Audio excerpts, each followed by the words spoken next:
जब एक आदिवासी महिला जिसे जीवन में कुछ भी आसानी से न मिला हो वो देश की राष्ट्रपति बनती है तो वो पूरे समाज के लिए एक प्रेरणा बन जाती है।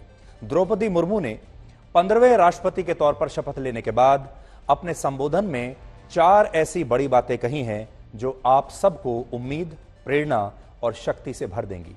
और ये बातें आज आपको बहुत ध्यान से सुननी चाहिए। ये भी एक संयोग है कि जब देश अपनी आज़ादी के 50वें वर्ष का पर्व मना रहा था तभी मेरे राजनीतिक जीवन की शुरुआत हुई थी। और आज आज़ादी के 75वें वर्ष में मुझे ये नया दायित्व मिला है। मैं देश की ऐसी पहली राष्ट्रपति भी हूँ जिसका जन्म आज़ाद भारत में हुआ है। मैंने अपनी जीवन यात्रा पूर्वी भारत में ओडिशा के एक छोटे से आदिवासी गांव से शुरू की थी। मैं जिस पृष्ठभूमि से आती हूँ वहाँ मेरे लिए प्रारंभिक शिक्षा प्राप्त करना भी एक सपने जैसा ही था, लेकिन अनेक बाधाओं के बावजूद मेरा संकल्प दृढ़ रहा और मैं कॉलेज जाने वाली अपने गांव की पहली बेटी थी। मैं जनजातीय समाज से हूँ और वार्ड काउंसिलर से लेकर भारत की राष्ट्रपति बनने तक का अवसर मुझे मिला है। ये लोकतंत्र की जननी भारतवर्ष की महानता है। ये हमारे लोकतंत्र की ही शक्ति है कि उसमें एक गरीब घर के पैदा होने बेटी, दूर सुदूर आदिवासी क्षेत्र में पैदा हुई बेटी भारत के सर्वोच्च संवैधानिक पद तक पहुंच सकती है। राष्ट्रपति के पद पहुंचना मेरी व्यक्तिगत उपलब्धि नहीं है, ये भारत की प्रत्येक गरीब की उपलब्धि है। मेरा निर्वाचन इस बात का सबूत है कि भारत में गरीब सपने भी देख सकता है और उन्हें पूरा भी कर सकता है। और ये मेरे लिए बहुत संतोष की बात है कि जो सदियों से वंचित रहे, जो जीवन विकास के लाभ से दूर रहे, वे गरीब, दलित, पिछड़े तथा आदिवासी मुझे ये अपना प्रतिबिंब देख सकते हैं। मेरे इस निर्वाचन में देश के गरीब व का आशीर्वाद शामिल है। देश की करोड़ों महिलाओं और बेटियों के सपनों और सामर्थ्य की झलक है। मेरे इस निर्वाचन में पुराने लीग से हटकर नए रास्ते पर चलने वाले भारत के आज के युवाओं का साहस भी शामिल है। ऐसे प्रगतिशील भारत का नेतृत्व करते हुए आज मैं खुद को गौरवान्वित महसूस कर रही हूँ। मैं आज समस्त देशवासियों को, विशेषकर भारत के युवाओं को तथा भारत की महिलाओं को ये विश्वास दिलाती हूँ कि इस पद पर कार्य करते हुए मेरे लिए उनके हित सर्वोपरि होंगे। में से बहुत सारे लोगों ने राष्ट्रपति भवन की सिर्फ तस्वीरें देखी होंगी, कभी करीब से इसे देखा नहीं होगा। द्रौपदी मुर्मू के नए घर यानी राष्ट्रपति भवन में 340 कमरे हैं। यह दुनिया का दूसरा सबसे बड़ा राष्ट्रपति भवन है। पहले नंबर पर है इटली का राष्ट्रपति भवन। और राष्ट्रपति भवन वर्ष 1912 से बनना शुरू हुआ था जब भारत गुलाम था और इसे बनने में 17 वर्ष लगे। भारत के राष्ट्रपति भवन में एक दरबार हॉल है जहां एक कुर्सी है जिस पर राष्ट्रपति बैठते हैं। और इस कुर्सी की लोकेशन से जुड़ी एक बड़ी दिलचस्प बात यह है कि इसे अगर एक सीधी लकीर इससे खींची जाए तो ये राजपथ होते हुए दूसरे छोर पर इंडिया गेट के बीचों बीच जाकर मिलती है। इसी दरबार हॉल में बड़े बड़े राजकीय समारोह और पुरस्कार वितरण जैसे कार्यक्रम होते हैं। और राष्ट्रपति भवन के खंभों में घंटियों का एक डिजाइन बना हुआ है, इसे डेली ऑर्डर कहा जाता है। ब्रिटिश हुकूमत का ऐसा मानना था कि अगर ये घंटियां स्थिर रहें तो सत्ता लंबे समय तक चलती रहेगी। हालांकि ऐसा हो नहीं पाया। राष्ट्रपति भवन बनने के बाद से ही उनकी हुकूमत कमजोर होती चली गई थी। विदेशों से आने वाले राष्ट्राध्यक्ष नॉर्थ ड्राइंग रूम में राष्ट्रपति से मिलते हैं और इस कमरे में देश के पूर्व राष्ट्रपतियों की तस्वीरें भी लगी हुई हैं। राष्ट्रपति भवन में दो बड़े अनोखे ड्राइंग रूम्स हैं। इन्हें येलो और ग्रे ड्राइंग रूम कहा जाता है।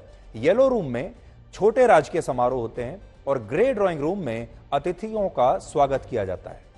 राष्ट्रपति भवन में होने वाले बड़े समारोह अशोक हॉल में किए जाते हैं और इस हॉल में जो कालीन बिछा हुआ है उसे 500 कारीगरों ने मिलकर बनाया था।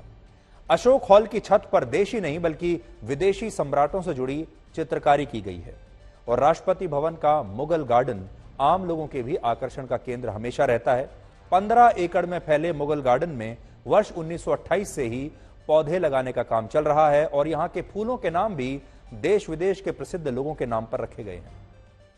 रोचक बातें भी जरूर जाननी चाहिए, जैसे तंजानिया में राष्ट्रपति जब शपथ लेता है तो उसे एक भाला और ढाल दी जाती है। वर्ष 1961 में ब्रिटेन से आजादी मिलने के बाद से ही यह परंपरा चल रही है। तंजानिया में भाले और ढाल को नेतृत्व और सैन्य क्षमता का प्रतीक माना जाता है और यह वहां की मसाई जनजाति का एक हथियार भी है। इंडोनेशिया में राष्ट्रपति जब शपथ लेते हैं तो उनके सिर के पास एक धार्मिक पुस्तक रखी जाती है और इस पुस्तक की छाया में राष्ट्रपति को शपथ लेनी होती है। यह पुस्तक नए राष्ट्रपति के धर्म से जुड़ी हुई होती है। फिलीपींस में भी राष्ट्रपति पद की शपथ बड़े अनोखे ढंग से होती है। यहां पर राष्ट्रपति को शपथ के लिए पाइनएप्पल यानी अनानास के फाइबर से बनी एक शर्ट पहननी होती है और इस परंपरागत शर्ट को बेरोंग टागालोग कहा जाता है।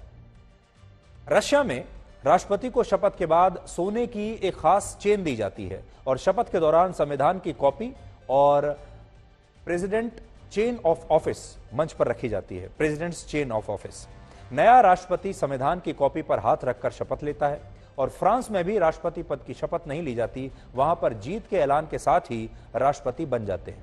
हालांकि राष्ट्रपति बनने के बाद कई तरह के सामाजिक आयोजन वहां होते हैं जिसमें शामिल उन्हें होना होता है। वहां पर नए राष्ट्रपति को जीत के बाद सोने से बना एक grand collar of the legion of honour दिया जाता है। अमेरिका में राष्ट्रपति पद की जो शपथ होती है उसे राष्ट्रपति बाइबल पर हाथ रख कर लेते हैं और राष्ट्रपति पद की शपथ लेने वाले दिन को वहां पर इनॉग्रेशन डे कहा जाता है। तो हर देश की अलग अलग परंपराएं हैं। हर देश का जब राष्ट्रपति चुना जाता है और जब शपथ लेता है तो सबकी अलग अलग परंपराएं होती हैं जिनके बारे में आज हमने आपको बताने की कोशिश की है। 2016 में शिक्षकों की भर्ती के लिए स्कूल सेवा आयोग ने एक परीक्षा आयोजित की थी और इस परीक्षा के तहत 20 उम्मीदवारों का चयन होना था। परीक्षा के परिणाम नवंबर 2017 में आए जिसमें सिलीगुड़ी की बबीता सरकार नाम की एक उम्मीदवार 20वें नंबर पर थीं।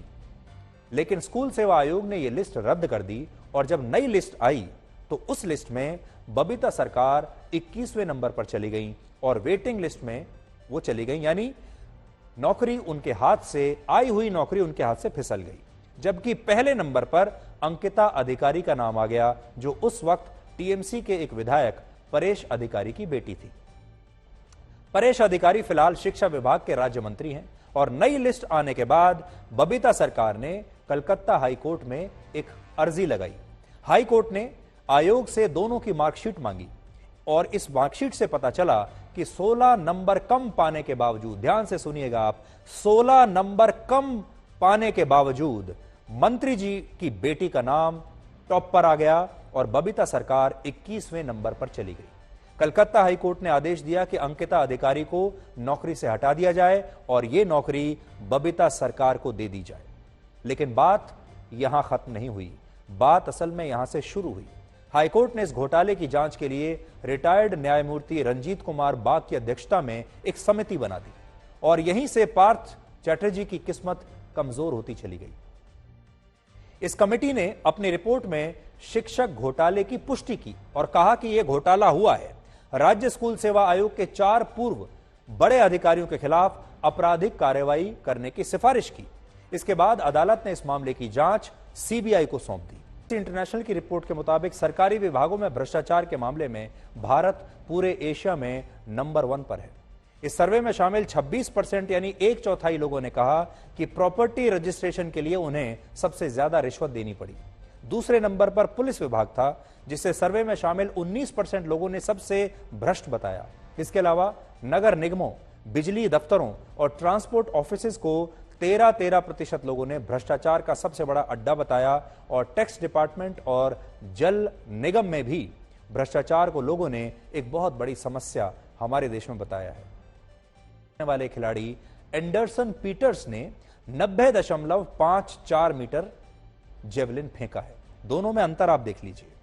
जिन्हें गोल्ड मेडल मिला है उन्होंने 90.54 मीटर फेंका, नीरज ने 88.13 मीटर फेंका और यानी एंडरसन और नीरज के बीच पूरे 2.41 मीटर का अंतर है, लगभग 2.5 मीटर का अंतर है। यह आपको सुनने में बहुत मामूली से अंतर लग रहा होगा, लेकिन जेवलिन के मैदान पर यह एक बहुत बड़ा अंतर माना जाता है। शारीरिक रूप से भी तैयार किया जाता है, लेकिन जेवलिन के मैदान में सामने वाले खिलाड़ी का रिकॉर्ड बहुत मायने रखता है। इसलिए नीरज को अपना अगला लक्ष्य 90 मीटर से ऊपर ही रखना होगा, तभी भविष्य में होने वाली वर्ल्ड चैंपियनशिप में भारत गोल्ड का दावेदार बन पाएगा। हालांकि नीरज इसके लिए निरंतर मेहनत कर रहे हैं, क्योंकि वो अभी तक किसी भी इंटरनेशनल चैंपियनशिप में 90 मीटर के आंकड़े को अभी तक छू नहीं पाए हैं। 90 मीटर वाली तैयारी को लेकर आज हमने नीरज चोपड़ा से बात की और इस बारे में जब हमने उनसे सवाल पूछा तो उनका क्या जवाब था, ये आज आपको पहले सुनना चाहिए।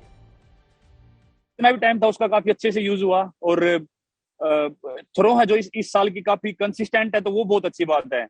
हाँ मतलब 90 नहीं लग रहा है, बहुत क्लोज है उसके, पर वही है कि हर कंपटीशन में मुझे लगता है कि हाँ शायद इसमें हो जाएगा, इसमें हो जाएगा, पर कोई नहीं, जब भी होना होगा वो कौन सा दिन होगा वो उस दिन ही होगा। पर फिर भी जो परफॉर्मेंस है वो कंसिस्टेंट है, तो इस चीज की काफी खुशी है।